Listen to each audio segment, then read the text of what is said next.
This is Boston Chris with another great episode of the ETX ROCKS Show. Louise here. D-Script. Featuring all genres and styles of entertainment. And coming to the ETX ROCKS. Let's hear it from Louise, please. From the unheralded and unheard to the legends and beyond. Out of the box with ETX ROCKS. It's awesome. We keep them coming. $5, that's pocket change. Well, hey, y'all, this is Haley McDaniel. Are y'all ready for this? ETX ROCKS Show is the greatest show of all time, okay? We are ETX ROCKS. The ETX ROCKS Show is the best show of all time, say? The other shows, you're good, you're real good. As long as we're around, you'll be second best, say? Cut. Ladies and gentlemen, welcome to a brand new episode of the ETX ROCKS Show with yours truly, Boston Chris. Guys, we're super excited. This episode begins Season 2 of the ETX ROCKS Show. We have come so far since June 1st of 2016. Our finale of Season 1 was the incomparable Aaron Watson. We were super excited to get to talk with Mr. Watson about his career and what inspires him. And this episode is the premiere episode of Season 2, Episode 1 of Season 2. And we are talking with Nashville veteran and country superstar, Mr. Joe Nichols. Joe has 6 #1 singles. He has a platinum record with Man with a Memory. Another gold record, which was Joe Nichols 3, or I. 8 albums in total. 7 of these 8 albums have been top 40 on the Billboard country charts. This guy, I've been a huge fan of Joe since 1996 with the release of his first album, which was a self-titled album called Joe Nichols. And it was a single from that album was 6 of one, half dozen of another. If you guys haven't heard of Joe Nichols' first album, this was before The Impossible came out. Make sure you check that stuff out on YouTube. You might even be able to still purchase a copy of that album, I'm not sure. But it really showcases Joe's younger years as far as an artist. And we're really excited about talking with Joe. This is a phone call interview. Thank you for listening and tuning in to the ETX ROCKS Show. Hello, everybody. This is D. Scribbs from the ETX ROCKS Show. If you're a Texas country artist and need the absolute best in promoting your newest singles to the Texas radio, then Steen Entertainment is your ticket to radio exposure in Texas. They promote the best and up-and-coming talent to Texas radio, having worked with Jarazak and the OSR Band, Natalie Rose, Isaac Jacob Band, Jenny Del Lord, and many more. Steen Entertainment has dozens of hits on the Texas charts. Is yours next? Find more information at steenentertainment.com. That's STEEN, entertainment.com. Hey guys, Boston Chris here with the ETX ROCKS Show. And if you're looking for an amazing local band to play your venue, festival, party, or any event, check out the band Big Hotel. Big Hotel covers the entire East Texas region, from Dallas down to Houston and everywhere in between. They are a great, entertaining band featuring many genres, including rock and roll, country, modern pop, and the blues. Guys, if you need a professional and very entertaining band, make sure you check out Big Hotel on Facebook and smash that like button. Just go to facebook.com/BigHotelRocks, or to book the band for any event, call 903-714-2859. That's 903-714-2859. Ask for Mark and have Big Hotel rock out your party or event today. Hello? Hey, this is Joe Nichols. Hey, Joe. How you doing, man? I'm good, man. How are you? Doing real good, man. I appreciate you calling in. Sure, bud. All right, so, first of all, I got to tell folks out there that the first time I met Joe Nichols was in 2000. I don't know if you remember this, Joe, but you were performing at the Alabama Grill, and I believe you were bartending there earlier that afternoon as well. It was during the 75th anniversary of the Grand Ole Opry. Do you remember that weekend? Vaguely. It's a long time ago, 16 years ago. I remember, bartending there at the Alabama Grill and playing there at night, of course, for very little money in both parts. Right, and it sticks out to me because, it was you and your guitar player at the time. I think his name was Brian, and we were legitimately the only people in the bar at the time other than y'all. So yeah, sounds about right. We used to draw them. We used to draw tens of people at that time. Yeah, tens and tens of people. That's right. Yeah. So I really want to start with your first album, which was self-titled and released in 1996. And I really enjoyed this album, even though it was 6 years before The Impossible came out. Mm-hmm. I enjoyed the songs Six of One, Half Dozen of the Other, and especially Walmart Parking Lot Social Club, which are, I would imagine, two songs that people don't really even know that you even recorded. So could you maybe tell us how your sound may have changed between your first two albums? Yeah, it was back, I think we cut that album in 95, I think, and sometime in the fall and winter of 95. And it's my first time ever coming to Nashville and recording. I hadn't done demos or anything in Nashville. Matter of fact, I think it was my second time only being in town. And we came into town with, 7 songs, and found, maybe another 3 or 4 songs the day that we were cutting. So it was a very, very speedy process. And I was, at the time, I was part of a little bitty independent label called Inner Sound, which comprised of basically 2 guys, a guy that owned Inner Sound named George, and a guy that worked, promotion, publicity, anything other than being the CEO of this 2-person company. And now David is actually the head of promotion, vice president, I believe, at one of the biggest labels in Nashville. So he's come a long way. And anyway, back in those days, we had very little money, very little time, and like I said, we had this big batch of songs. We cut 10 songs in one day, all day basically, and we did 10 vocals the very next day. Wow. And songs like Six of One, Half Dozen of the Other, Walmart Parking Lot. I wrote probably 5 or 6 of the songs that were on there, and it for what it was, no more money than we had, and no more resources than we had, as far as label goes. I think we did as much as we could do, put in a lot of work, for that album. And so, looking back on it, when I hear it nowadays, it just sounds like, it sounds like me as a little kid, Right, it was very early on in the process. I don't think I was very comfortable yet, in the studio. I think it was a very, not only a very busy work day, a lot of singing that day, or a lot of singing those 2 days, but it's so much to the fact I couldn't really talk for the next 3 or 4 days. Yeah, you can definitely tell with the second album that your sound was way more refined, I would say. It was like, you really kind of started finding your identity during the second album process.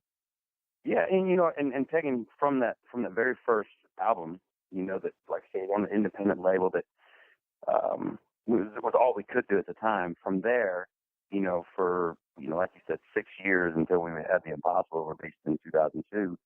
I think it was important to do things like, play acoustic gigs in town, such as the Alabama Grill. We played at Douglas Corner a lot, and did a lot of these little showcase rooms. And then on the weekends we'd play at, Rippy's down on Broadway, or Wolfie's back in the day, and of course, like I said, Alabama Grill. And I think those type of environments, not only gave me more confidence in singing, finding out who I was, giving me what I thought was, my sound, what I thought was comfortable for me, and where I was, my wheelhouse basically. Right. And so, and it also taught me not just about what I sounded like, who I was, but it taught me how to entertain a crowd, even if it was 4 people, like you said, on that day, make those 4 people happy. If it was, 50 people, make those 50 people happy. Earn your keep. Try to put on the best show you can, even if nobody's listening. So I'll never forget it because you were basically getting to the point in the show where, I mean, really, it was just the 3 of us there watching you, and you're asking us if we had requests. And I think at one point we were like, "Do you know any Toby Keith?" And Brian just started playing a Toby Keith song, and you were like, "All right, we'll fake it till we make it." Well, and that's the kind of experience that I meant. It's learning how to just go with the situation. And if you're out of ideas, turn to the guy next to you. Let's do something. Right. It's wrong. So yeah, those are important years. And up to 2002, I think it did give me confidence, and a direction. And by the time we made that album, Man with the Memory, I had been working with Brent Rowan and, of course, Brian Spradlin for years at that time. So it gave me, like I said, confidence and the ability to go into making that album with a clear vision. Right. That's an awesome answer. And another thing I really wanted to talk about is I really love the songs that you've chosen to cover over the years and record them as album cuts on your albums. And I'm talking about songs like Revelation, No Time to Cry, Should I Come Home, My Old Friend the Blues, which is old Steve Earle song. So how do you decide which songs you want to cover and record and include in an album? That's a good question. I think a lot of the best songs over the years, and even more so true probably today than ever. A lot of the best songs on a record, on an album, are the songs you never hear on the radio. They're completely agree. Completely agree. And these are some of my favorite Joe Nichols songs. And like No Time to Cry, which is an old Merle Haggard ballad. Right. I think it was released in the 70s, but the lyrics in that song are relevant for any day and age. And just an incredible song that I'd never heard of until you released it on an album. So I agree with that notion for sure. Yeah, you mentioned Revelation, old Waylon Jennings song from the Vietnam War area back in 1970, right. 71. And, No Time to Cry, an old Iris DeMent song that Merle Haggard caught way back, like you said, in the old days. There's a few Gene Watson songs in there. Farewell Party was one of my favorite country songs of all time. Footlife's the same way. But I like to find, and I like people to bounce all ideas off me. I like to bounce all these ideas off other people. And am I crazy by thinking, this old song is really great that nobody ever heard, or this old song? And I have friends that are, historical country fans just like me, that actually dig and find songs that we remember as kids or something that was passed down. And we go, man, this is incredible. I can't believe this never got, further than it did. I can't believe they never put this out as a single. So exactly. We dig with every album. I think we try to dig for something that, shows what I'm a fan of, what I've always been a fan of, something that reflects that little kid in me that says, I love these old things that like I said, are great songs that never get the commercial success. Exactly. And it's, as following your career over the years, it almost feels like there's a strategy of paying homage to the folks that came before you, the songs you've chosen. Absolutely. I think it's important, not only just for people to know that about me, but for me to remember that about myself. I think, when you go in to make an album and it's completely what you thought of this past year or two, and I think you kind of forget what you were thinking when you first started. I can speak for me anyway and say that it's important for me to remember the exact mindset I had when I wanted to be a country singer, rather than just in the past couple of years, and achieving commercial success or great touring or anything like that. I think it's, like I said, with each album, I think it's important to kind of go back and refresh your memory a little bit. That's what we try to do. And it may not happen every album, exactly the same as the last album, but it is a concerted effort to try to, remember, not just for fans, but for myself as well, why I got into this in the first place. Awesome. Yeah.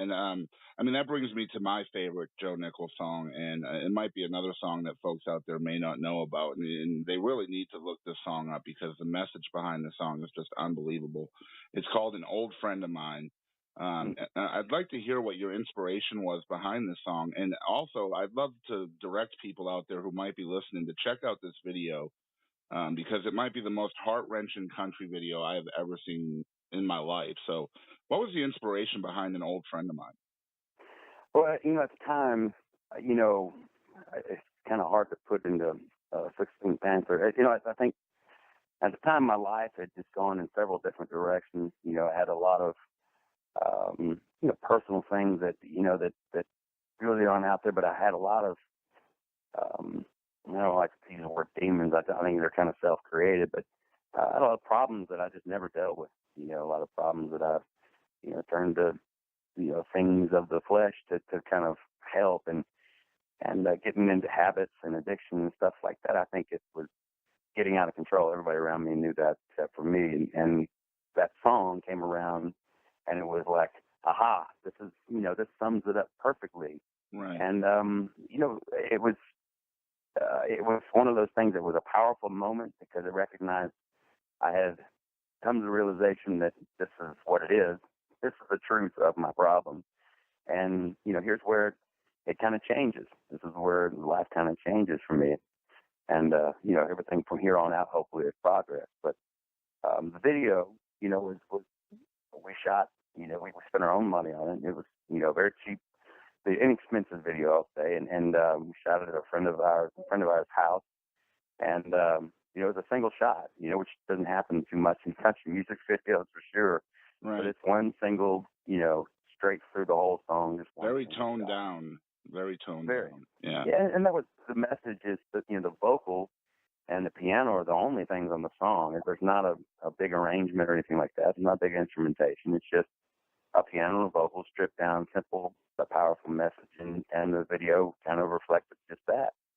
And it was an important song for me and a lot of people around me, for sure. And it is, I think, as far as songwriting goes and, a snapshot in somebody's life, that moment, it was perfect for me, and I think, like I said, the message to myself and to other people was, recognition of things are out of control, but there's hope. The summarization of what I was saying, is that there was a positive change, after everything that was going on in my life, if everything was out of control, that there was a shift, and everything from here on out is positive progress. Looking forward, and there's hope.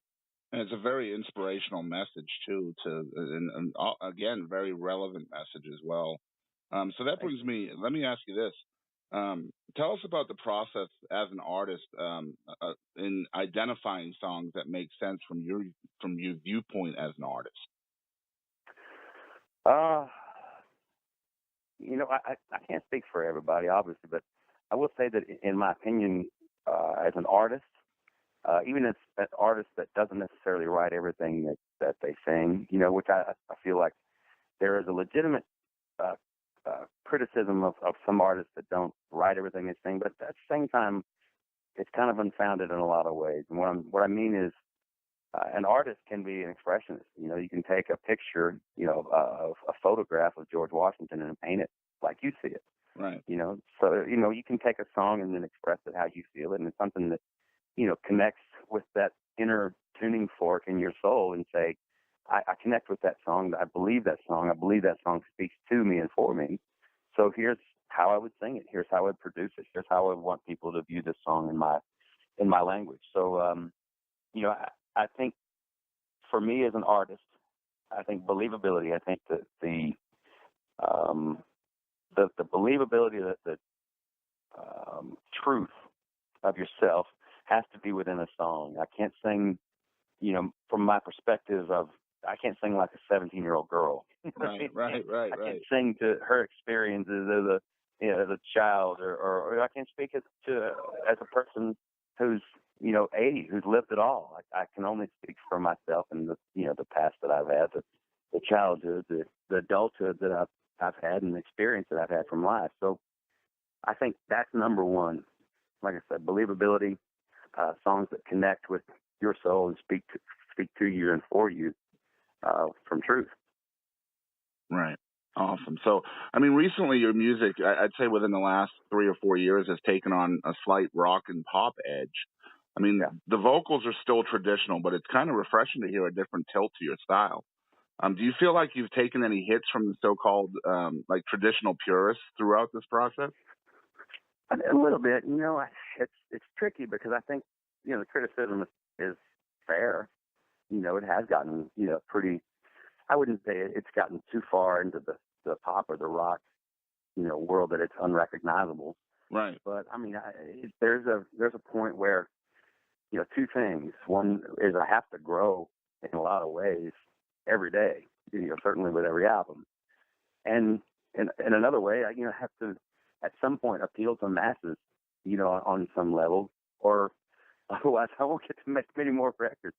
So there does have to be some kind of acknowledgement on my part to say, okay, with this album, I'd like to expand what I believe, about music for me.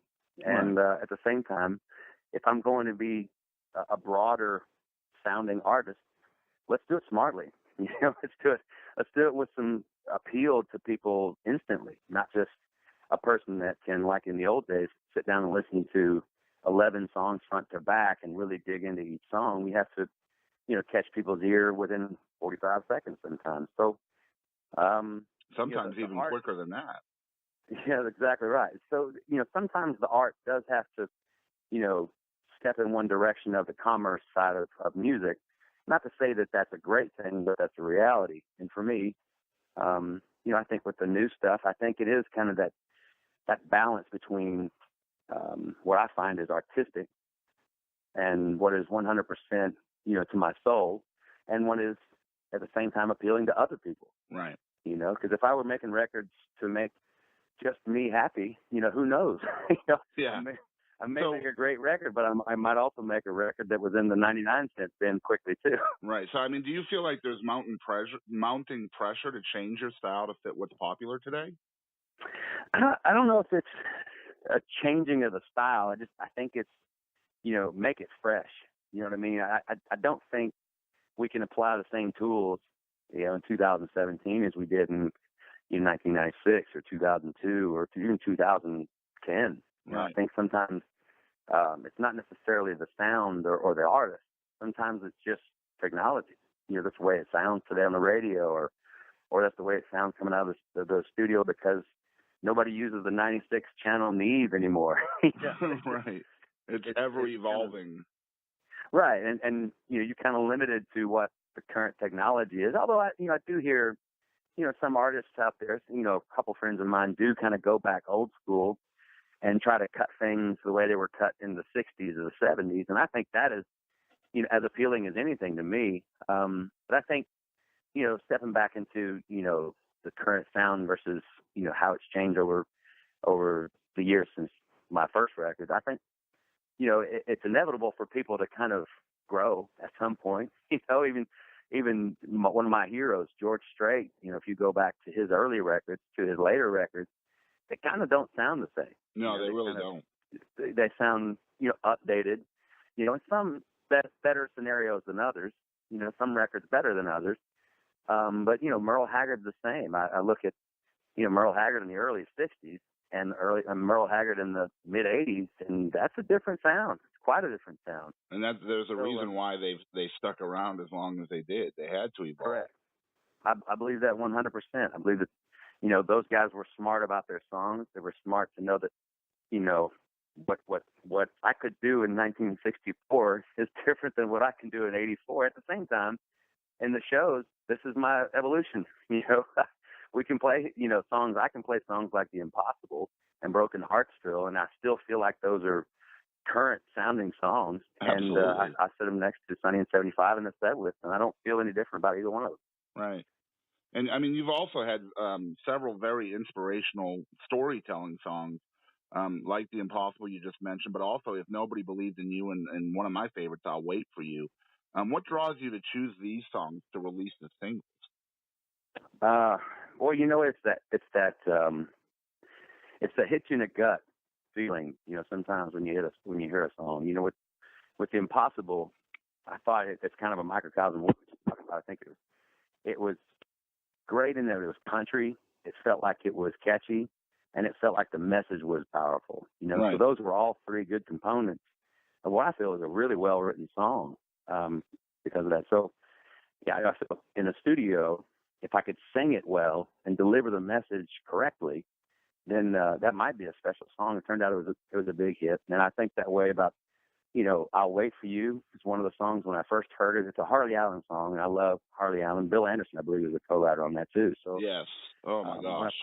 When I first heard that song, I thought, good gosh, that'll hit you in the feels right there. And so I knew that we were gonna cut it. Didn't know how it would turn out, but I knew it was worth cutting. By far, one of the better songs, on that record. And so, I think with the inspirational stuff, it's really tricky because you can get into kind of a preachy area that people can kind of sometimes be turned off by. But if you do it just right, it can be a home run. It can go in a lot of ways. Right, and it goes back to what you said earlier about believability too, wouldn't you say? Right. Yeah, I believe that. I believe that a song when it when it hits that tuning fork, like I said, within your soul, chances are it's going to hit others the same way. Absolutely. So I'd like to get into your songwriting. I mean, I think my favorite song that you had a hand in writing is called "Can't Hold a Halo," which was released on your platinum album, "Man with a Memory." I'd love to hear about your process for writing a song. Okay, I wrote that with Don Sampson, "Can't Hold a Halo," and bye, kids. I love you. I love your outfit. I'm sorry to say goodbye to my daughter. She's going to dance class. I love your outfit, honey. Sorry about that. It's all good. With "Can't Hold a Halo," I wrote that with Don Sampson, and he's a great country writer. I love everything Don's written. He's written so many hits even since then, and he already had a pretty good catalog. But it was a day that we were, kind of strumming around the EMI writing office for about an hour, just trying to think of anything that sounded unique, anything that sounded country that we could agree on going further with. And I got to talking about my daughter, who was very young at the time. She was maybe 2 years old. And, talking about how special that was to have a child, and that I was really proud. And I wish there was some way to kind of express the kind of deep love you have for, somebody, especially a child. And we started writing, a song about a little bitty angel. And that's when we come up with the idea of "Can't Hold a Halo." Even angels can't hold a halo to how I feel about you, basically. Right. And so that's the inspiration of the song. And, kind of went from there into a little bit of a feeling of a relationship song, but kind of left it open-ended of being just somebody that's so special to you, it's almost divine. Right. And you guys who are listening out there, this is the beginning of our season 2. This is episode 1 with Joe Nichols. We started this project on June 1st of 2016. This is our 101st episode. I want to thank you again, Joe, for coming on with us. I've got some fan questions for you if you want to answer some. Sure, yeah. All right, so the first one is from Zeb Rogers, who's actually had the privilege to open for you at a concert. He wants to know, who is your favorite artist who is still performing? Ooh, favorite artist that's still performing. Well, that's one of those tough ones because there's so many out there that are that are great in their own way, right, for their own reason. I think I've always been a fan of the traditional guys. I love George Strait. Everything about that guy's music, I think, has been incredible, and enduring as well. Of course, Merle Haggard's passed. George Jones has passed. Those guys were my favorites, even in their later years, to go see. Some of the newer guys, I say newer, I'd say some of the most recent, acts that I really enjoy watching. I love, watching Chris Stapleton, play. That guy's a great singer, chooses songs well. I think he gives 100% to anything he does, on stage and in the studio, of course, and writing. I've been a fan of that guy for a long time.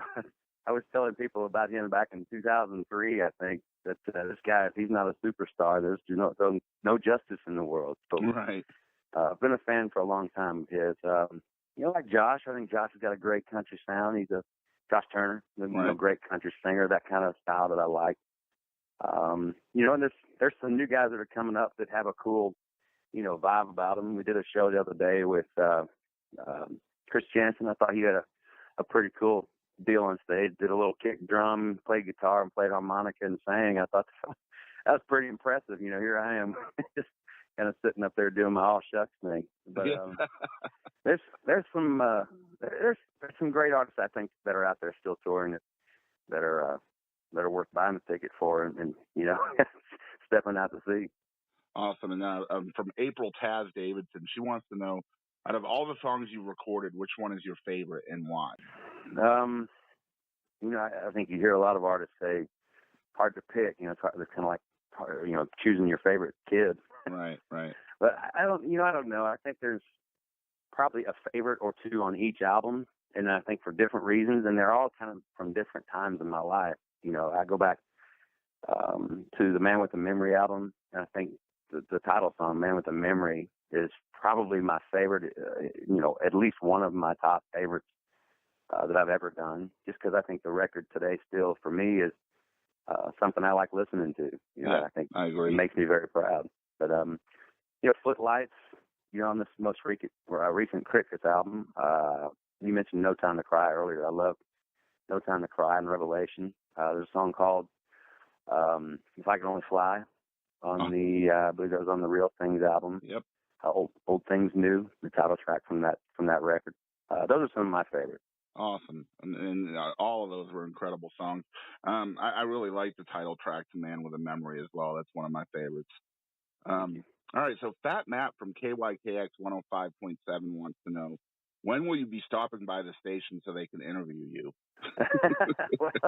well, I guess I should say I've been waiting for an invite, but that sounds like an invite.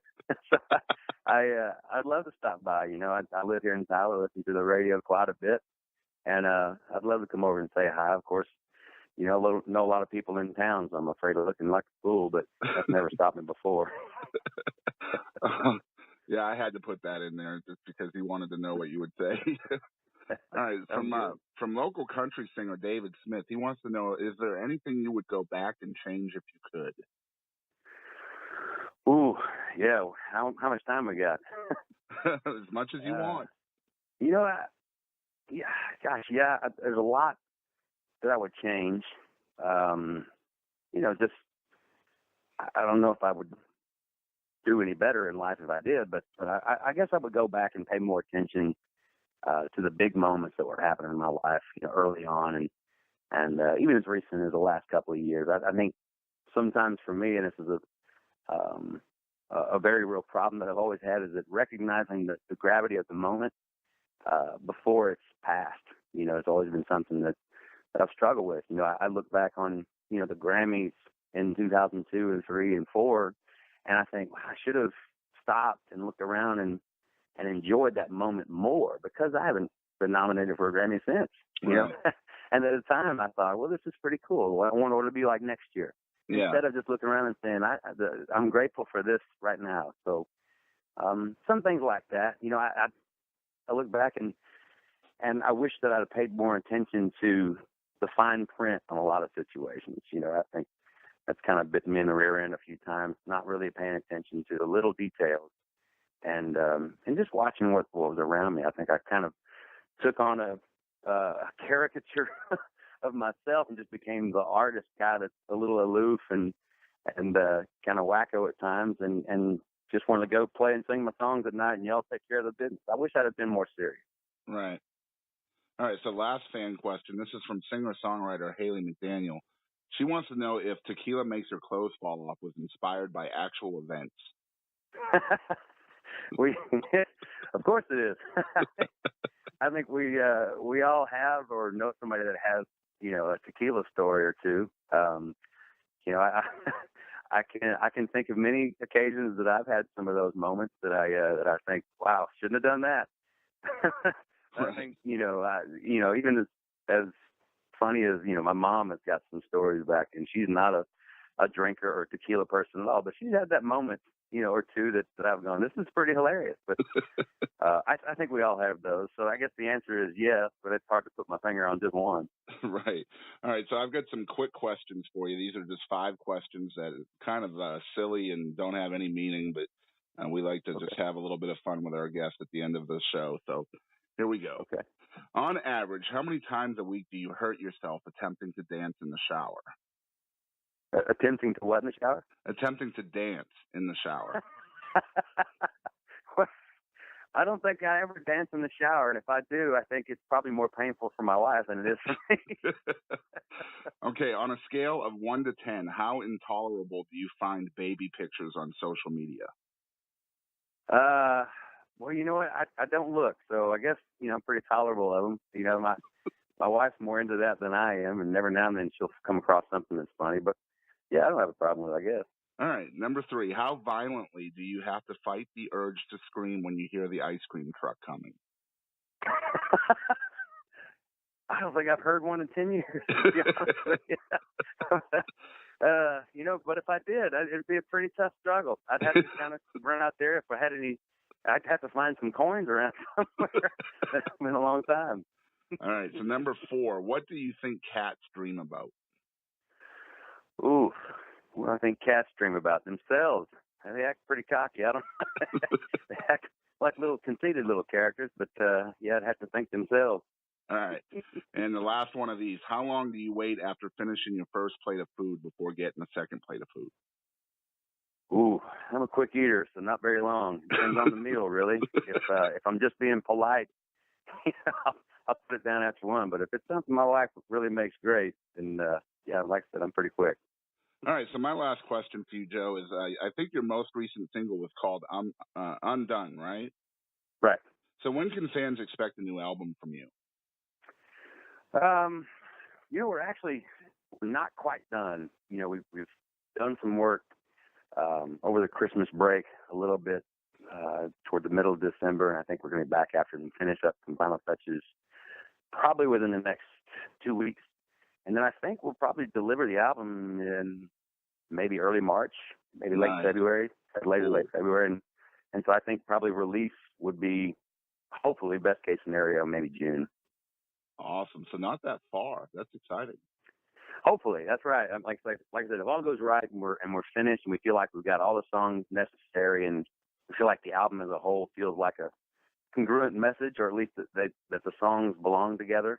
It sounds like something that we're proud of, and all those things considered going right, I think, like I said, maybe June. Awesome. So, I mean, I did want to say to you, I mentioned in the email to you about my dad. My dad was probably your number one fan. Again, we were very privileged to have gotten to meet you in 2000, and my dad passed away in 2013, but he had a picture. We had a picture done with you and Brian and my mom and dad that night at the Alabama Grill, and my dad had that picture on him wherever he went. So I just wanted to thank you for having such a big impact on my dad's life. It meant a lot to us. It's very kind of you to say that. Thank you. And I'm sorry to hear about your father. Mine passed away in 2002. It's a hard thing to cope with, and like I said, I'm happy to be a part of that. Thank you. Well, we definitely appreciate it, and thank you again for coming on the ETX Rock Show. I hope you have a great rest of your day, man. Sure, man. I appreciate you, and thank you to East Texas. Howdy, folks. This is Aaron Watson. Support local music and ETX Rocks. This is important, so grab a pen. We are mobile audio and video productions serving East Texas and surrounding areas. We're running a special for electronic press kits, also known as promos or EPKs. For $496 with everything included, we will come to your location, film and record your band's live performance, interview band members, then create a professional package with graphics and effects delivered to you in the digital format of your choice, ready to be uploaded to your band's website, Facebook page, or YouTube channel. The packages we prepare can also be pretty valuable tools to send to venues, booking agents, or promoters, even record labels. You take your band seriously, make sure the world does too. Here's our number, 903-738-3881. Check out mobileaudiolabs.com. Find us on Facebook, Mobile Audio and Video Productions.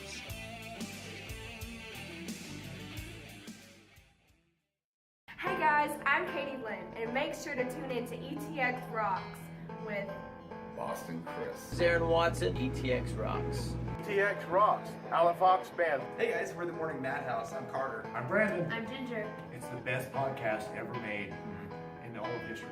Hi, this is Paul Bebo, and ETX Rocks with Boston Chris Barnes. You're gonna love it. ETX Rocks. Hey East Texas, DP here. ETX Rocks. Hey East Texas, we're Enduring House, a Christian rock band. ETX Rocks! Hey, this is Monty Pittman from ETX Rocks.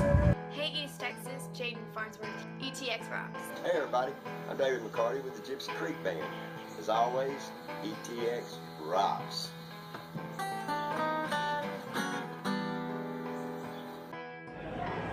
Hey guys, this is Chris Colston. Thanks for tuning in to the ETX ROCKS Show. To the ETX Rock Show. The ETX ROCKS Show. Ho! Hey folks, I'm WWE Hall of Famer Hacksaw Jim Duggan, and I just want to make sure you support local music. Hi East Texas, this is Chris Wayne. And Crystal Clark with KYKX 1057, ETX Rocks.